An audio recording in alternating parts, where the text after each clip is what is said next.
बिस्मिल्लाहिर्रहमानिर्रहीम। मुख्तसर तरीन जंगबंदी के बाद इसराइल बदमस्त हाथी की तरह, बदमस्त सांड की तरह एक मरतबा फिर फलस्तीनियों पे चढ़ दौड़ा है। कत्ल गारत का सिलसिला जारी है। आलमी दुनिया खामोश है। अमरीका की नए वज़ीर-ए-आज़म बयान तो देती हैं, कहती हैं मुझे बड़ा अफसोस है गजा के अंदर नस्ल कशी की जा रही है, गजा के अंदर कत्ल गारत आम है, लेकिन इसके बावजूद हम देखते हैं कि अमरीका अमली तौर पर इसराइल का साथ देता है और फलस्तीनियों के कत्ल गारत में बराबर का शरीक है। बात करेंगे अल्लामा ताहिर अशरफ साहब से, फलस्तीन के हवाले से बात करेंगे। डॉक्टर आफिया के हवाले से एक अहम खबर आई है। उनकी बहन जब मिलने के लिए अमेरिका के जेल में पहुंची तो वहां मालूम हुआ कि जेल के लोगों से वो चाबी गुम हो गई है कि जिस कमरे के अंदर डॉक्टर आफिया की मुलाकात करवाई जानी थी। साथ साथ बात करेंगे पाकिस्तान की मईशत पे। माशी हालात संभलने को तैयार नहीं है। महंगाई एक मरतबा फिर बुलंद तरीन सतह के ऊपर पहुंच चुकी है और साथ साथ अंदाजा यह है कि शरह सूद का जब ऐलान किया जाएगा तो कमी नहीं की जाएगी। इसका मतलब यह है कि कारोबारी सरगर्मियां जहां हैं वहां ही मौजूद रहेंगी, बल्कि शायद कुछ नीचे की तरफ भी आए। अल्लामा साहब से गुफ्तगू शुरू करते हैं। अल्लामा साहब, बहुत शुक्रिया आपके वक्त का। अल्लामा साहब, आप तो अरब दुनिया से बड़े कनेक्टेड हैं, मशरिक वस्ता से बड़े कनेक्टेड हैं, आपकी बड़ी गिरफ्त भी है। कतर से मुज़ाकराती टीमें भी वापस चली गई हैं, मुज़ाकरात का मामला कुछ खत्म होता हुआ दिखाई देता है। आपको लगता है कि अहले गजा की, अहले फलस्तीन की मुश्किलात कम भी होंगी? कोई टाइम फ्रेम, कोई टाइम लाइन, कोई जंग बंदी का अरसा, कुछ आपको समझ में आता है इस तमाम सूरत को देखते हुए, अपनी इत्तलात को सामने रखते हुए? बिस्मिल्लाहिर्रहमानिर्रहीम, नहमदुहु व नुसल्ली व नुसल्लिमु अला रसूलिहिल करीम। देखिए, गुजारिश ये है कि जो हालात इस वक्त बन चुके हैं उसमें अभी कतर के अंदर जो खलीज ताउन कौंसिल का इजलास है, वज़राए खारजा का आज इजलास हो रहा है, इससे कुछ उम्मीद लगी हुई है। इस्लामी ताउन तंजीम के जो करारदादें थी या उनका जो वफद था वज़राए खारजा का, वो दौरा करके आया और उससे कुछ उम्मीदें थी। लेकिन इसराइल इस वक्त एक जारेह और एक जालिम और शफाक और बर्बरियत का जो जिसकी कोई मिसाल नहीं मिलती है तारीख में। अगर हम देखते हैं तो ऐसी शफाकियत और बर्बरियत जो है वो हिटलर ने भी नहीं की थी यहूदियों के साथ, जो जिसकी वो बात नहीं करने देते। होलोकास्ट मैं समझता हूँ कि उससे ज़्यादा, बल्कि मैं नहीं समझता, हमारे तो वज़ीर आज़म जनाब अनवारुल हक काकड़ साहब ने ये बात कही थी कि बच्चों पर ये होलोकास्ट है। लेकिन अगर हम फिगर भी देखें तो जो जिस तरह निशाना बनाया गया बच्चों को और औरतों को और मर्दों को, ये ऐसी बर्बरियत की मिसाल नहीं मिलती। एक बेबसी की सी कैफियत नज़र आती है। ना अक़वाम मुत्तहिदा कुछ कर पा रहा है, ना OIC जो है वो कामयाब हो रही है, ना आलमी दुनिया, ना इस्लामी दुनिया। इन हालात में बहरहाल एक मजबूत लाए अमल की ज़रूरत है और हम उम्मीद करते हैं कि खलीज ताउन कौंसिल का इजलास है और अगर ये सिलसिला 1-2 दिन और चलता है तो फिर इस हवाले से ज़रूर कोई ना कोई स्टेप जो है वो इस्लामी दुनिया को उठाना होगा। अच्छा अल्लामा साहब, आलमी दुनिया का आपको डबल स्टैंडर्ड देखने को नहीं मिला कि जहां पर जो है वो हजारों जो है वो लोग शहीद हो गए हों, बच्चों के ऊपर बमबारी हो, हॉस्पिटल्स के ऊपर बमबारी हो? ऐसी मिसाल शायद माजी करीब के अंदर कोई ना मिलती हो कि जहां पर जो है वो इस बेदर्दी के साथ हॉस्पिटल्स के ऊपर जो है वो हमला हुआ हो। तो आलमी दुनिया खामोश बैठी है। अमेरिका की नायब सदर ये कहती है कि जी मुझे बड़ा अफसोस है, लेकिन दूसरी तरफ उनकी पॉलिसी ये है कि जो कुछ हो रहा है हम उसके साथ हैं, हल्ला शेरी है। तो डबल स्टैंडर्ड वाजे नहीं हो गया इंसानी हकूक के हवाले से? नहीं, ये तो बड़ा वाजे हो गया कि अमेरिका, बरतानिया, बाज़ यूरोपीय ममालिक ने इस मसले पर जो रवैया इख्तियार किया है वो तो बड़ा वाजे है कि जिस अंदाज से कि ये मुसलमान हैं, ये मजलूम फ़लस्तीनी हैं, लिहाजा इनका कत्लेआम होता रहे, यही कुछ हम कश्मीर में देखते हैं। तो ये दौरा मेयार आज तो नहीं है, ये दौरा मेयार तो हम बहुत अरसे से देख रहे हैं। इराक में आप देखते हैं कि वो इल्ज़ाम लगाते हैं उनके पास जो है एटमी हथियार हैं, उनके पास खतरनाक मिसाइल हैं, बाद में कहते हैं जी गलती हो गई, लेकिन पूरा इराक तबाह कर देते हैं, पूरा अफगानिस्तान तबाह कर देते हैं। तो ये दोहरा मेयार क्या, ये तो मुनाफकाना या वो, बल्कि मैं कहूँ मुनाफकाना भी नहीं, ये बड़ा वाज़े और खुला है। जिस तरह इस वक्त अमेरिका, बरतानिया, दीगर ममालिक इसराइल के साथ खड़े हैं। एक तरफ वो कहते हैं बहुत जुल्म हो रहा है, दूसरी तरफ उसकी मदद भी कर रहे हैं। तो असल तो फिर उनका चेहरा वो है जो मदद करने वाला है, वो चेहरा तो नहीं है जिससे वो मजम्मत कर रहे हैं।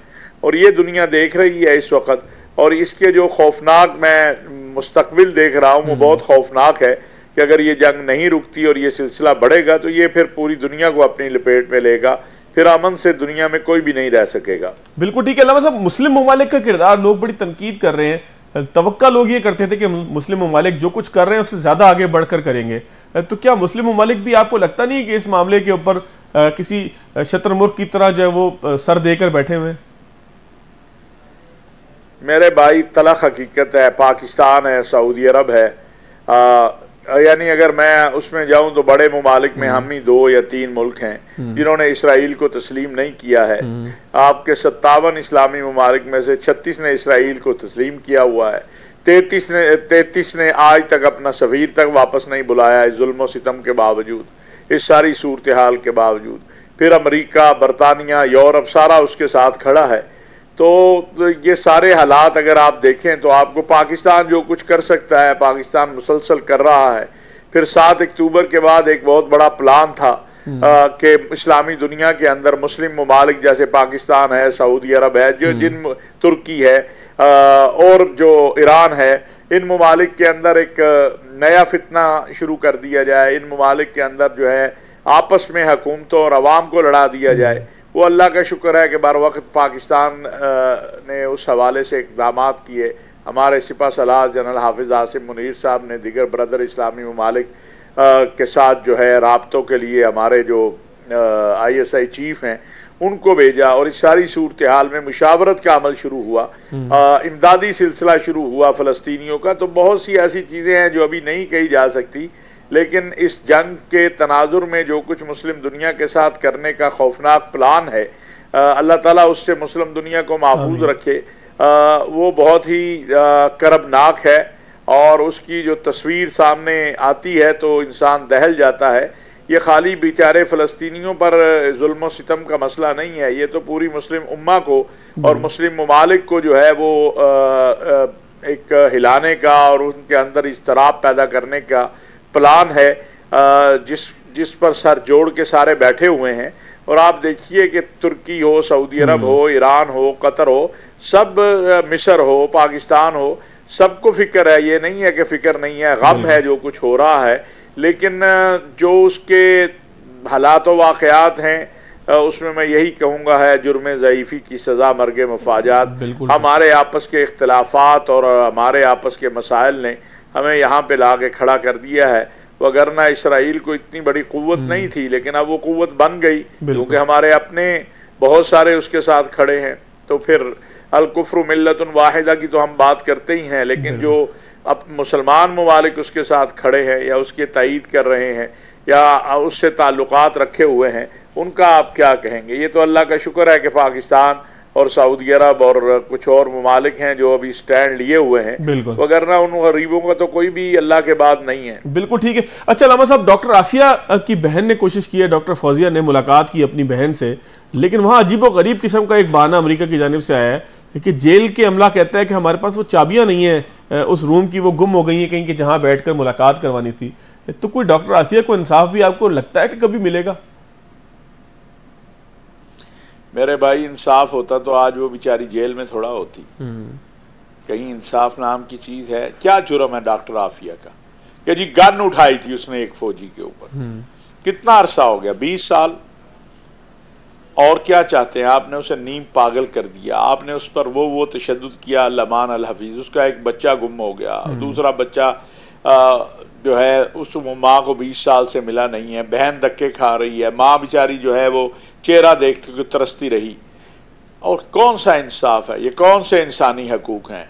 ये दोहरे नहीं, ये मुनाफकाना मेयार नहीं, ये सीधे सीधी बात है। वो उसका नाम आफिया सिद्दीकी है, वो एक मुसलमान बच्ची है, बस उसके ऊपर अच्छा। और जिस वजह से उसको पकड़ा, वो अफगानिस्तान से आपकी सुलह हो गई, आप वहां से चले गए, उन अफगानों से आपने सुलह कर ली, तालिबान से आपके मुआहदे हो गए, क्यों रखा हुआ है?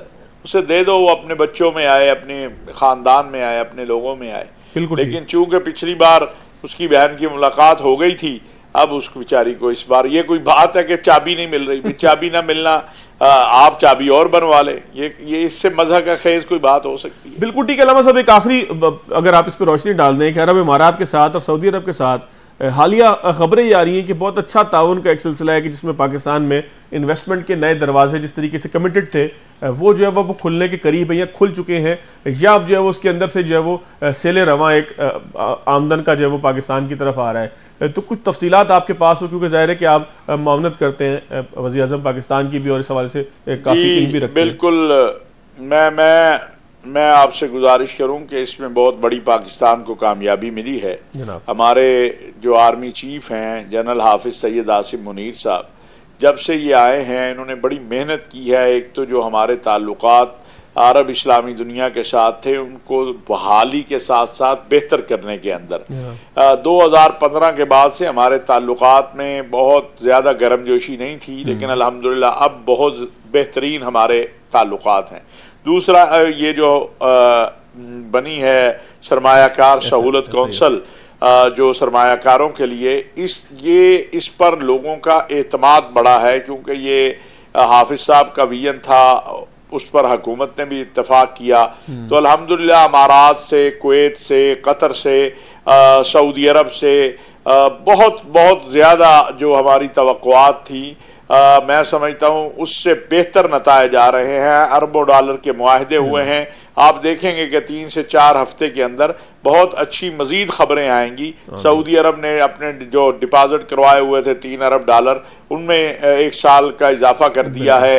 कुवैत के साथ तकरीबन आपके बहुत अच्छे अरबों डॉलर के मुआहदे हुए हैं, UAE के साथ। तो ये तो एक बड़ी कामयाबी है पाकिस्तान को मुआशी और इक्तिसादी हवाले से, और मैं समझता हूँ कि आगे बढ़ रहे हैं। और पाकिस्तान ने जो अपने आप को बड़ा वाज़े किया है, खा वो अफगान पॉलिसी है, मुआशी पॉलिसी है, दाखिली मामलात हैं, और जो एक प्लानिंग थी कि किसी तरह पाकिस्तान के अंदर अदम इस्तेहकाम पैदा किया जाए, फ़ौज और कौम को तकसीम करने की, उसके ऊपर काबू पाया है, उस साजिश को जो है वो बेनकाब किया है। तो मैं तो एक बड़ा वाज़े और रोशन मुस्तकबिल देख रहा हूँ, और इंशाअल्लाह ताला आप देखेंगे कि 3 से 6 माह के अंदर पाकिस्तान मुआशी और इक्तिसादी एतबार से अल्हम्दुलिल्लाह बहुत ज़्यादा आपको मजबूत नजर आएगा। बहुत शुक्रिया अल्लामा ताहिर अशरफी साहब मेरे साथ मौजूद थे। अल्लाह ताला अल्लामा साहब की ज़ुबान को मुबारक करे कि जहां वो ये फरमाते हैं कि पाकिस्तान के लिए आने वाले दिनों के अंदर माशी मैदान में बहुत अच्छी सहूलियात और बहुत हौसला अफजा जो है वो इम्कानात मौजूद हैं। एक ब्रेक लेंगे, ब्रेक के बाद आएंगे तो मईशत पे बात करेंगे कि क्या सूरत हाल है और आगे क्या होने वाला है। ब्रेक के बाद खुशामदीद। कुछ बात करते हैं मईशत के हवाले से। एक बहुत अहम बयान फवाद हसन फवाद साहब का आया है, वजीर निजकारी हैं आजकल निगरान। उन्होंने कहा कि स्टेट बैंक की खुद मुख्तारी IMF के जरिए जो ख़त्म की गई, उसके बाद IMF ने स्टेट बैंक से बराह रास्त बहुत सी ऐसी मालूमात ली जो हसास थी। ज़ाहिर है मुझे महसूस होता है कि ये एक बड़ा इशू है कि कोई इदारा, कोई बाहर से लेंडर या बाहर से कर्ज देने वाला इदारा किस तरीके से हमारे मरकज़ी बैंक को कंट्रोल कर सकता है या उससे मालूमात बराह रास्त ले सकता है। मालूम करते हैं, हमारे साथ जो वो बड़ा सीनियर पैनल है, हारून शरीफ साहब मेरे साथ मौजूद हैं, सीनियर माशी तज्जियाकार हैं और ख़ास तौर पर सरमायाकारी के हवाले से बड़ा एक अहम जो है वो उनका रोल पाकिस्तान में रहा है। इसके साथ साथ मुझे ज्वाइन किया फ़ारूक सलीम साहब ने, माशी मामलात पे आपकी गिरफ्त भी जो है वो किसी से ढकी छुपी नहीं है। हारून साहब, मैं आपसे अगर ये सवाल आपके सामने रखूँ कि फवाद हसन फवाद साहब के इस बयान को अगर मेरिट पर आप देखें तो क्या आपको बहुत कोई हसास मामला लगता है कि IMF बराह रास्त स्टेट बैंक से कुछ मालूमात लेने का जो है वो तरीका निकाल चुका है और लेता रहा है माजी में? जी फौज साहब, बहुत शुक्रिया। देखें, जहां तक तो ये जो जिम्मेदारान हैं हमारे वज़रा, उनको पब्लिक डोमेन में जब वो कुछ बात करते हैं तो वो एक एविडेंस की बेस पे करनी चाहिए। कुछ मालूमात ले ली, ओपन एंडेड बात करना मुनासिब नहीं है। दूसरी चीज ये है कि अगर स्टेट बैंक की इंडिपेंडेंस पूरी दुनिया में होती है, कोई नई चीज नहीं है, और वो जो इंडिपेंडेंस होती है उस पर एक पाकिस्तानियों का बोर्ड होता है, एक गवर्नर होता है, एक स्टाफ होता है, वो क्यों अननेसेसरीली इंफॉर्मेशन किसी इंटरनेशनल इदारे को देंगे? मेरे हिसाब से हमें केयरफुल रहना चाहिए, खासतौर पे आप IMF के प्रोग्राम में हैं और ये बिलावजह की। और तीसरा, प्राइवेटाइजेशन मिनिस्ट्री का IMF से कोई प्रोग्राम नेगोशिएशन का ताल्लुक भी नहीं बनता। मुझे खासा तज्जुब हुआ है क्योंकि ये बयान जो है ये आउट ऑफ द कॉन्टेक्स्ट एक आया और फ्लैश हो गया। मेरा नहीं ख्याल कि ये कोई सीरियस बयान है और इसको हमें ज्यादा संजीदगी से लेना चाहिए। बिल्कुल ठीक है फारूक सलीम साहब, यही क्वेश्चन आपकी तरफ भी है कि स्टेट बैंक के साथ कुछ इस तरह का मामला हुआ है कि जब उसको खुद मुख्तारी दी गई है, या ये जो है वो कोई आप कह रहे हैं कि लूज स्टॉक है, फवाद हसन फवाद साहब का डोमेन भी नहीं था, उन्हें करनी भी नहीं चाहिए थी? देखिए, दुनिया भर में कोई 150 के करीब सेंट्रल बैंक्स हैं, और आप अगर उनमें से उनकी निशानदेही कर लें जहाँ पे उनको आज़ादी दी गई है, उन ममालिक में ख़ास तौर पे महंगाई के कंट्रोल में बड़ी कामयाबी हुई। तो सेंट्रल बैंक्स की आज़ादी जो है ये एक रोल मॉडल बन रहा है दुनिया भर में, और दुनिया भर इसको एम्ब्रेस कर रही है। दूसरा इशू ये है कि मुझे नहीं नजर आता कि स्टेट बैंक के पास कोई ऐसी हसास इंफॉर्मेशन हो कि वो IMF को दे देता हो, जो IMF को पहले नहीं पता हो या ओपन सोर्स में अवेलेबल ना हो। देखिए, आजकल का हमारी पाकिस्तान की मईशत के अंदर ऐसी कौन सी चीज़ है जो स्टेट बैंक के पास पड़ी है वो आपको मुझे नहीं पता, और हम ये सोचना शुरू करते हैं कि कोई बहुत ही हसास किस्म की, सीक्रेट किस्म की इंफॉर्मेशन स्टेट बैंक ने IMF को दे दी है और IMF उसको अब पाकिस्तान के खिलाफ इस्तेमाल करेगा। तो ऐसी, मेरे नज़दीक ऐसी कोई ऐसी इंफॉर्मेशन नहीं है जो स्टेट बैंक के पास होती है। मुझे नहीं मालूम कि किस कॉन्टेक्स्ट में ये स्टेटमेंट फवाद हसन फवाद साहब ने दी है। अच्छा ठीक है, शरह सूद की अगर बात कर लें, जाहिर है कि मरकजी बैंक की जब बात होगी तो फिर बैंक से जुड़े बहुत सारे मामलात के ऊपर तस्करा बड़ा ज़रूरी है। हारून साहब, शरह सूद पाकिस्तान में इस वक्त जिस लेवल पर है, नया कारोबार तो मेरा ख्याल है कोई कर्ज के लिए अप्लाई करना या नया कारोबार करना ये बड़ा एक मुश्किल है। तो IMF ने जिस तरीके से स्टेट बैंक की खुद मुख्तारी का मामला किया, तो उसके बाद अब हुकूमत का कंट्रोल भी कोई नहीं है शरह सूद को कंट्रोल करने में, मॉनिटरी पॉलिसी कमेटी को कोई डायरेक्शन देने में। तो आप अगर दुनिया भर के मईशतों का मवाजना करें तो क्या जो मरकजी हुकूमत होती है या वफाकी हुकूमत होती है उसके पास इख्तियार ये होना चाहिए कि वो मरकजी बैंक को कोई गाइडलाइन दे सके कि शरह सूद को इस जो है वो दायरे के अंदर रखा जाए, क्योंकि हमने फिर महंगाई का और दीगर मामलात को भी लेकर चलना है? ये देखें, मॉनेटरी पॉलिसी जब भी आप IMF प्रोग्राम में जाते हैं तो एक टाइट मॉनेटरी पॉलिसी होती है, क्योंकि आपने मॉनेटरी एक्सपेंशन को रोकना होता है ताकि आप उसको स्टेबलाइज कर सकें। दूसरी चीज ये है कि शरह सूद अगर 22% है तो इन्फ्लेशन आप कल की देखें तो 29% है। सो आप जो डिपॉजिटर को तो नेगेटिव रिटर्न अभी भी दे रहे हैं। तो जो दोनों साइडें देखते हैं कि एक तो कर्ज लेने वाले हैं, लेकिन एक जो लोग पैसा रखते हैं वो तो इन रियल टर्म सेवर जो है वो तो लूज कर रहा है इन्फ्लेशनरी प्रेशर्स के अंदर। तो इस बैलेंस को, एक फाइन बैलेंस को रखना होता है। जरूरत इस समर की है कि जब स्टेट बैंक को इंडिपेंडेंस का मतलब यह है कि वो इदारा अपनी प्रोफेशनल कैपेबिलिटीज को बढ़ा पाए और अननेसेसरीली पॉपुलिस्ट पॉलिटिकल प्रेशर्स में ना आए। अब यहां ये शरह सूद के मुतल्लक दुनिया भर के, क्योंकि मैं दूसरी साइड से भी डील करता रहा हूं, सेंट्रल बैंक जो है वो बड़े स्ट्रॉन्ग एक एनालिटिकल पॉलिसी नोट्स बनाते हैं कि जी शरह सूद कहां रखी जाए ताकि इन्फ्लेशन को टारगेट किया जा सके, पाकिस्तान में इन्फ्लेशन के बाकी मुहर्रिकात क्या है, और ये एक निगोशिएशन होती है IMF के साथ। एक्चुअली इंडिपेंडेंस में तो उनको निगोशिएट बेहतर करना चाहिए कि जी आप शरह सूद बढ़ा रहे हैं लेकिन इन्फ्लेशन पे खातरखा असर नहीं पड़ रहा और उसकी ये वजूहात है। बिल्कुल। सो इसमें ये एक गिव एंड टेक होता है, कोई डिक्टेट नहीं होता। IMF तो एक अपनी पॉलिसी बताता है कि जी बाकी दुनिया में इस तरह किया जा रहा है। अगर हम उनको कन्विंस कर लेते हैं, और ये कन्विंसिंग प्रोफेशनली आती है, ना कि आप उसके अंदर बिलावजह पॉलिटिकल मुहर्रिकात को लाएं, जियो पॉलिटिक्स को लाएं। मेरे हिसाब से स्टेट बैंक के अंदर उनको कुछ मजबूत किस्म के इकोनॉमिस्ट को इंडक्ट करना चाहिए जिनके पास इंटरनेशनल तजर्बा हो और वो इंटरनेशनल इदारों से डील कर सकते हो, ताकि हम फ्यूचर के अंदर, हमें नजर आ रहा है कि हाई जो इंटरेस्ट रेट है वो इन्फ्लेशन को इंपैक्ट नहीं कर पा रहा है। तो हमें देखने की जरूरत है कि ये टारगेटिंग कैसे करनी है। दूसरी चीज ये है कि जो आपने कहा, इस वक्त बिजनेस तो क्या, आप जो कंज्यूमर्स हैं और जो छोटे लोग का कारोबार करते हैं, इवन माइक्रो फाइनेंस, ये सस्टेनेबल बहुत देर नहीं है शरह सूद, क्योंकि आपकी कॉस्ट ऑफ डूइंग बिजनेस बहुत ज्यादा बढ़ चुकी है। बिल्कुल ठीक है, बिल्कुल ठीक है। फारूक साहब, यही क्वेश्चन आपसे भी है, शरह सूद का जो मामला है इस कदर बुलंद शरह के ऊपर क्या पाकिस्तान कुछ मजीद अरसे चल सकेगा, या आपको लगता है कि बस अब जो मॉनेटरी पॉलिसी का अनाउंसमेंट होना है उसमें कुछ नीचे की तरफ हम जाएंगे, कुछ स्टेट बैंक इसके ऊपर रिव्यू करेगा और IMF की इजाजत भी उसके ऊपर होगी? आई थिंक अभी जो कंसेंसस सामने आ रहा है इकोनॉमिस्ट के दरमियान, वो यही बता रहा है कि कोई तब्दीली नहीं आने वाली इंटरेस्ट रेट, बिकॉज जो रेट ऑफ इन्फ्लेशन है वो बहुत हाई आ गया है। देखिए, एक बात तो ये है कि आजकल की दुनिया में हुकूमतें जो हैं वो रेगुलेशन बना सकती हैं, कायदो कवानीन बना सकती हैं। वो मार्केट्स के अंदर इंटरफेरेंस अगर करती हैं तो वो मार्केट्स के लिए नुकसानदेह होता है, वो उन मुल्कों के शहरियों के लिए नुकसानदेह होता है, वो उस मुल्क की मईशत के लिए नुकसानदेह होता है। तो अगर तो हमने उस तरफ जाना है कि हमने अपना नुकसान खुद से करना है, तो फिर उसको अलाउ करें कि वो आके इंटरफेरेंस करे और अपनी मर्जी के इंटरेस्ट रेट रखे और अपनी मर्जी के एक्सचेंज रेट रखे, लेकिन वो चीज़ जो है वो ज़्यादा देर तक चल नहीं सकती। ठीक हो गया फारूक साहब, मैं एक ब्रेक लेके आता हूं दोबारा। हारून शरीफ साहब आप भी मेरे साथ मौजूद हैं, फारूक सलीम साहब भी मेरे साथ मौजूद हैं। पीआईए की निजकारी के हवाले से कुछ बात करेंगे।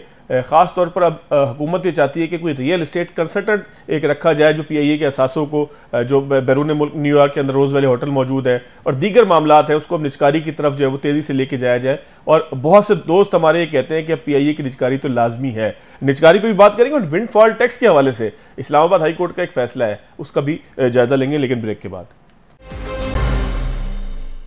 ब्रेक के बाद खुशामदीद। हारून शरीफ साहब, विंडफॉल टैक्स के हवाले से एक इस्लामाबाद हाई कोर्ट का फैसला आया है। मेरा ख्याल है कि निगरान हुकूमत की जुरिस्डिक्शन की वजह से उन्होंने जो है वो ये फैसला दिया है। तो विंडफॉल टैक्स, अब IMF जो है वो हमारे साथ बैंकों की आमदन के हवाले से जो कह रहा था कि जी इजाफी आमदन के ऊपर टैक्स है, उस पर तनकीद भी बड़ी हो रही थी कि जो ऑलरेडी टैक्स आमदन है उसके ऊपर हम कैसे जो है वो टैक्स ले रहे हैं। तो इस सारे मामले को आप कैसे देखते हैं? जी देखिए, ये जो एक वन टाइम टैक्सेशन होती है, जहां तक मेरी समझ में आया है, जो बैंकों के बहुत ज्यादा प्रॉफिट्स आए हैं उनके अंदर ज्यादातर दो वजूहात हैं। एक वजह तो ये है कि बैंकों ने ज्यादातर लेंडिंग बड़े हाई रेट पे गवर्नमेंट को की हुई है और गवर्नमेंट से वो कमा रहे हैं, डिपॉजिटर को कम दे रहे हैं, जिसको हम स्प्रेड कहते हैं, वो फिर बढ़ जाता है। दूसरा प्रॉफिट उनका आया फॉरेन एक्सचेंज की वेरिएशन के अंदर डीलिंग से, जहां पर उसकी इंक्वायरी भी हुई है। सो अब जो गवर्नमेंट ने उसके ऊपर टैक्स का फैसला किया था, देखें at the end of the day उन्होंने, बैंकों ने हुकूमत से ही कमाया हुआ है। लेकिन ये जो वन टाइम टैक्सेस जो हैं एक्स्ट्राऑर्डिनरी सूरत हाल में मुख्तलिफ जुरिस्डिक्शन में लगाए जाते हैं।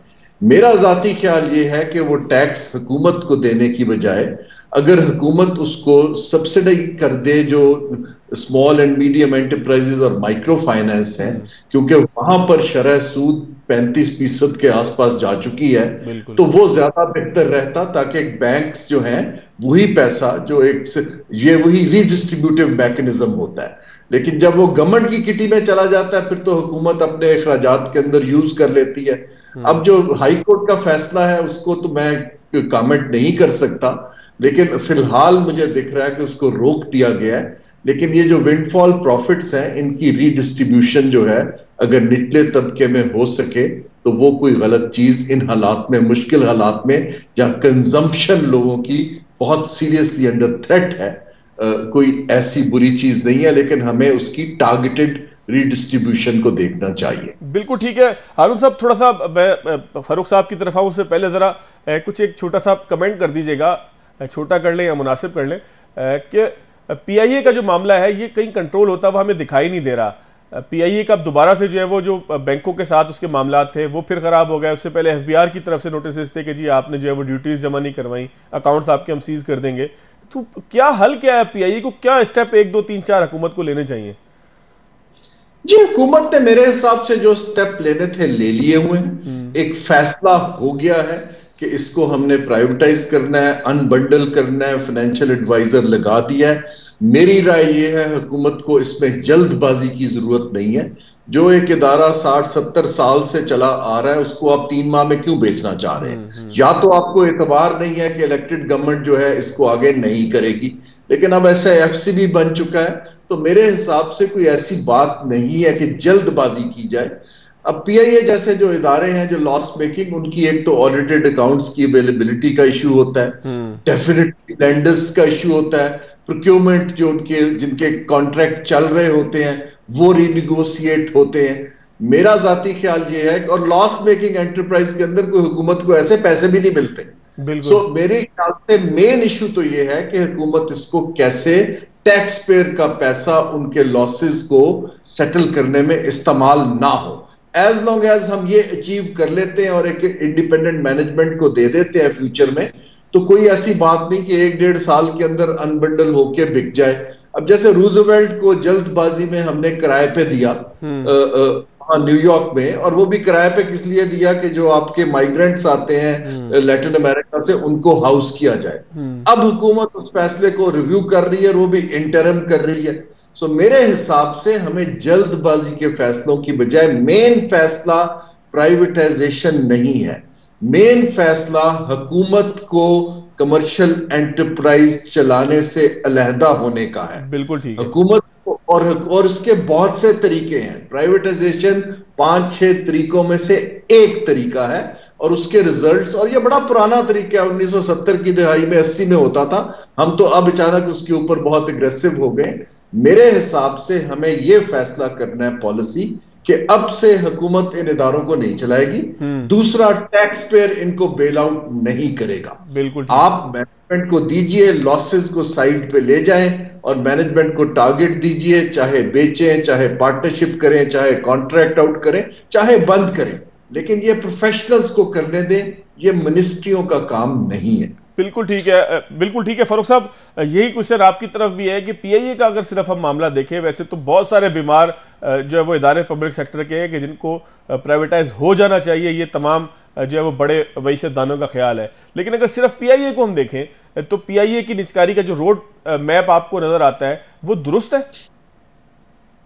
जी, असूल की बात यह है कि हुकूमत का काम हुक्मरानी करना है, उसका काम कारोबार चलाना नहीं है। हमारे कोई 210-211 के करीब स्टेट ओन एंटरप्राइजेज हैं, कोई 1800-2000 अरब का नुकसान कर डालते हैं, 2-2.5 हजार अरब के वो कर्जाजात ले चुके हैं। मेरे ख्याल कि एज लॉन्ग एज जो प्रोसेस है उसको हम शफाफ रख सकते हैं, तो जल्द अज जल्द जितनी जल्दी हो सके इनकी प्राइवेटाइजेशन कर देनी चाहिए। वियतनाम के पास कोई 5,500-6 हजार स्टेट ओन एंटरप्राइज थे जो उसने बहुत ही छोटे अरसे में प्राइवेटाइज कर दिए, और फिर उसके बाद हुकूमत ने जो है वो कमर्शियल एंटरप्राइज को चलाने से रिफ्रेन कर लिया। हमारे यहाँ तो 200-210 के करीब हैं, सभी को कर देना चाहिए। और हुकूमत का काम रेगुलेशन का काम है, हुकूमत का काम कारोबार चलाना नहीं है। पीआईए के हवाले से उसके असासाजात जो हैं वो कोई 150-200 अरब के करीब आते हैं, उसके ऊपर जो कर्जाजात हैं वो कोई 750 अरब के हैं। तो इसको कोई आसान काम नहीं होगा प्राइवेटाइजेशन के अमल से के थ्रू जाना, और ये तवक्को रखना कि कोई सरमाया कराएगा, कोई सरमायाकारी इसमें और हमें भी कोई पैसे मिल जाएंगे, मेरे ख्याल उसकी तवक्को नहीं रखनी चाहिए। यहाँ पे तवक्को सिर्फ ये होनी चाहिए कि जो हर साल, हर 4 महीने के बाद, हर 3 महीने के बाद टैक्स पेयर्स का पैसा इसके अंदर डाला जाता है, उसको उसका रास्ता बंद किस तरह करना है। बिल्कुल ठीक है। हारून साहब, सरमायाकारी फारूक साहब कहते हैं कि आने की कोई इम्कानात नहीं है पीआईए में। आपको लगता है आप तो सरमायाकारी के गुरु हैं? देखिए, सरमायाकारी प्रॉफिटेबल कंपनियों में आती है। ये जो हम आजकल बहुत ज्यादा जीसीसी के साथ डील कर रहे हैं, उनका पैसा सॉवरन वेल्थ फंड्स का है। अगर हमारी जो कंपनियां प्रॉफिट कमा रही हैं, द बेस्ट वे इज कि उनके शेयर्स कुछ ऑफलोड करके, आजकल मार्केट में वैल्यू भी अच्छी है, उनको ऑफर किए जाएं ताकि वो उस पर पैसा कमा सकें। हारून साहब कत्ता कलामी की इमारत, लेकिन पीआईए के मामले के अंदर जो एक आम तासुर है वो ये है कि बैड गवर्नेंस की वजह से पीआईए इस हाल में पहुंची, बहुत ज्यादा लोड की वजह से कि बेताशा आपने मुलाजमीन रख लिया, और भी बहुत सारे मामलात हैं, सियासी मुदाखलत है, सियासी भर्तियां हैं। तो पीआईए तो या एयरलाइन तो मुनाफा बख्श कारोबार है दुनिया के लिए। अगर इसको कोई अच्छे इंसेंटिवाइज किया जाए कि जी आप आए, इसमें सरमायाकारी करें और इस एयरलाइन को जो अडॉप्ट कर लेंगे अपने शेयर्स के जरिए, तो ये पॉसिबल नहीं। देखिए, पहली बात ये तस्सुर नहीं है, ये हकीकत है कि हमने इसको मिसमैनेज किया है। और मैं ये भी कहता हूं कि जिन लोगों ने मिसमैनेज किया है उनको कम से कम नेम और शेम तो करें ना। आप बताएं तो सही कि ब्यूरोक्रेसी ने और पॉलिटिशियंस ने किया क्या है। हम कोई व्हाइट पेपर उस पर नहीं निकाल रहे, वही ब्यूरोक्रेसी को दे दिया कि जिसको आपने खराब किया उसको बेचें। मेरा इसमें सूरत हाल ये है कि हमारी जो, अगर आप प्राइवेटाइजेशन की हिस्ट्री देखें दो बड़ी प्राइवेटाइजेशन यूटिलिटीज की मैं आपको बताता हूं, एक पीटीसीएल की हुई है, एक इलेक्ट्रिक की हुई है। प्राइवेटाइजेशन एक फैमिली सिल्वर को बेचना नहीं होता। अगर जो दोनों इदारे, एक फंड मैनेजर ने खरीदा, एक एतिसलात ने खरीदा, दोनों ने उसको कोई बहुत ज्यादा उसके एक्सपेंशन नहीं की, उसके अंदर नई टेक्नोलॉजी नहीं लाए, क्योंकि उनका इंटरेस्ट उससे पैसे बनाना है। अब जब आप बेच देते हैं तो वो आप किसी को गारंटी नहीं कर सकते कि वो उसको अच्छा चलाएगा।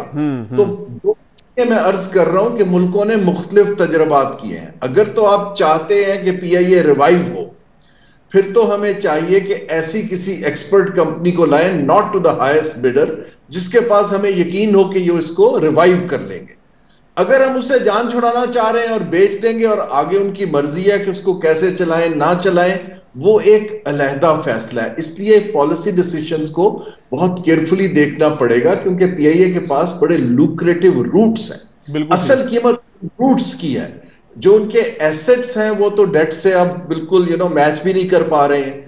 तो हमें इन चीजों की, अब ये फाइनेंशियल एडवाइजर आई होप कि इसकी इवैल्यूएशन करके सही एडवाइस देंगे। अगर मैं फैसला की कुर्सी पे होता तो मैं चाहता कि हम मोस्ट कॉम्पिटेंट बिडर को दें, not to the most higher bidder जो सिर्फ पैसे बनाने के लिए एसेट्स लेना चाह रहा हूं। बिल्कुल ठीक है, बहुत शुक्रिया हारून शरीफ साहब, आपका भी बहुत शुक्रिया। फारूक सलीम साहब, आपका भी बड़ी तफसील के साथ जो भी मामला हम मईशत के डिस्कस कर सके उसके ऊपर सेर हासिल गुफ्तगू हो सकी। आज के प्रोग्राम से इतना ही, नाज़रीन इजाज़त दीजिएगा। अल्लाह हाफ़िज़।